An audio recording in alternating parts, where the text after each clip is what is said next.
আসসালামু আলাইকুম ফ্রেন্ডস। বর্তমান সোশ্যাল মিডিয়াতে এই ধরনের জুম আউট ড্রোন শট ভিডিওগুলো বেশ ভাইরাল রয়েছে।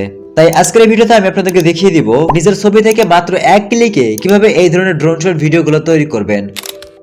আমরা টিকটক অফিসিয়াল অ্যাপসটি ওপেন করে নিচ্ছি। টিকটকে আসার পর উপরে দেখতে পাচ্ছেন একটি সার্চ বার, এই সার্চ বারে একটি ক্লিক করবেন। সার্চ বারে ক্লিক করার পর এখানে আপনারা লিখে সার্চ করবেন জুম আউট ইফেক্ট। তো জুম আউট ইফেক্ট লেখার পর আপনারা এখানে সার্চ করবেন। সার্চ করার পর প্রথমে যে একটি এফেক্ট দেখতে পাচ্ছেন zoom out I to V বলে একটা এফেক্ট দেখতে পাচ্ছেন, এই এফেক্ট অপশনে একটি ক্লিক করবেন। নিচে স্ক্রিনে একটি অপশন দেখতে পাচ্ছেন ইউজ দিস এফেক্ট, এই অপশনটিতে একটি ক্লিক করবেন। এখানে একটি অপশন দেখতে পাচ্ছেন ইমেজের মতো, তো এই অপশনটিতে একটি ক্লিক করবেন। তারপর দেখতে পারবেন যে আপনাদের ফটোর গ্যালারিটি কিন্তু ওপেন হয়ে গেছে। আপনারা যে ফটো থেকে একটি ড্রোন শট ভিডিও তৈরি করতে চাচ্ছেন প্রথমে সেই ফটোটি সিলেক্ট করে নেবেন। আমি আমার পছন্দ মতো ফটোটি সিলেক্ট করে নিয়েছি। ফটোটি সিলেক্ট করা মাত্র দেখতে পাচ্ছেন আমাদের ভিডিওটি তারা জেনারেট করতেছে। তো এখানে 8 মিনিট সময় চাচ্ছে, তো 5 মিনিট 7 মিনিট এরকম সময় লাগবে। নিচে একটি অপশন দেখতে পাচ্ছেন কন্টিনিউ জেনারেটিং ইন ড্রাফটস বলে একটা অপশন, এই অপশনে ক্লিক করে প্রথমে আপনারা এই ভিডিওটি আপনাদের ড্রাফটসে রেখে দেবেন।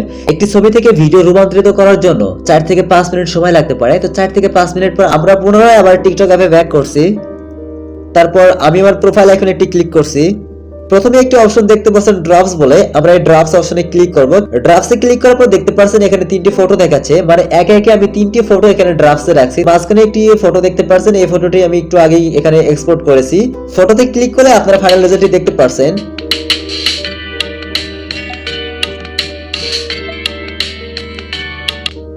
এভাবে চাইলে আপনারা যে কোনো ফটো থেকে আনলিমিটেড ভিডিও তৈরি করতে পারেন। আচ্ছা, এবার ভিডিওটি আপনাদের ফোনে সেভ করার জন্য এখান থেকে দেখতে পাচ্ছেন এখানে একটি অ্যারো আইকন, এই অ্যারো আইকনে ক্লিক করার পর একটি সেভ অপশন দেখতে পাচ্ছেন। এই সেভ অপশনে ক্লিক করলে সরাসরি ওয়াটারমার্ক ছাড়া কিন্তু আপনাদের ফোনের গ্যালারিতে সেভ হয়ে যাবে।